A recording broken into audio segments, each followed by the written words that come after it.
ফরিদ ভাই, জীবনের অলিগলি বেশি পছন্দ নাকি পুরান ঢাকার অলিগলি বেশি পছন্দ? পুরান ঢাকার অলিগলিতে রহস্য আছে, কিন্তু সবচেয়ে বেশি রহস্য জীবনের অলিগলিতে।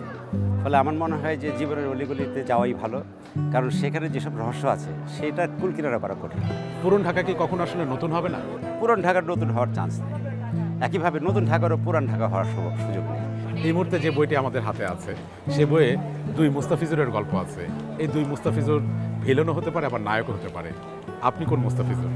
নায়ক হওয়ার চেয়ে আমার মনে হয় ভিলেন হওয়া ভালো, কারণ কি মানুষের চরিত্রে নায়ক থাকে একজন, কিন্তু বেশিরভাগ মানুষ আসলে ভিলেন। দারুণ বলেছেন। আমরা আরও গল্প শুনবো, তবে তার আগে যারা আমাদের সাথে যুক্ত আছে তাদেরকে স্বাগত জানাই।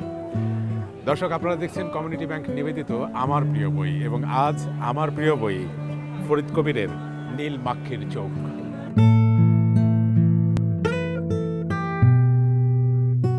ফরিদ ভাই, যে বইটি আমাদের হাতে আছে এটি হচ্ছে আপনার প্রথম উপন্যাস। আপনি তো কবি হিসাবে আপনাকে জানি। এই কবিতার পংক্তিমালা থেকে কেন হঠাৎ করে আপনি উপন্যাসের পথে হাঁটলেন?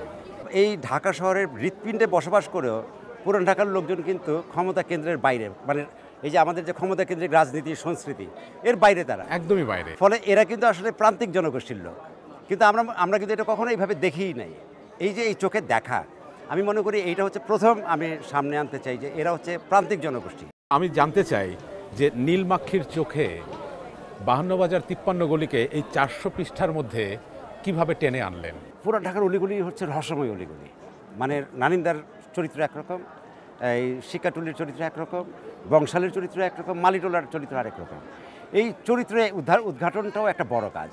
একটা উপন্যাসের মধ্যে শুধু মানুষের চরিত্রই না, শহরকে ওর মধ্যে ওর সঙ্গে মিশিয়ে দিতে হয়। আমার কাজটা ছিল এই মিশিয়ে দেওয়া এবং ওইভাবে আবিষ্কার করা পুরান ঢাকাকে। এটা তো আপনি যে কারোর চোখে দেখতে পারতেন, আপনি নীল মাক্ষীর চোখে কেন দেখলেন? আমি আপনাকে দেখছি আর আপনি আমাকে দেখছেন।